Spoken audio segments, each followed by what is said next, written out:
திருச்சிற்றம்பலம். அன்புடன் அடியார்க்கு அடியேன் சிவபாலா. படித்ததில் பிடித்ததாக வள்ளுவன் வாசகத்தில் திருக்குறள் அறத்துப்பால் இல்லறவியல் அதிகாரம் 8 அன்புடைமை அன்புடன் வாழ்தல் பற்றி வள்ளுவ பெருந்தகை நமக்கு அருளுவது. குறள் எண் 75.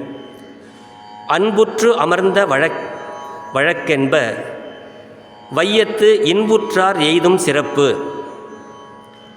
தெளிவுரை: இவ்வுலகில் இன்பமாக வாழ்பவரின் சிறப்புக்கு காரணம் அவர் அன்புடையவராக வாழ்வதுதான் என்கிறார் வள்ளுவ பெருந்தகை. இந்த உலகத்தில் இன்பமாக வாழ்பவர்களுடைய சிறப்புக்கு காரணம் அவர் அன்புடையவராக வாழ்தல்தான் என்கிறார் வள்ளுவ பெருந்தகை. குறிப்பு: அன்புடையவராக வாழ்ந்தால் இன்பமாக வாழலாம் என்று நமக்கு அறிவுறுத்துகிறார் வள்ளுவ பெருந்தகை. சிவசிவ. திருச்சிற்றம்பலம்.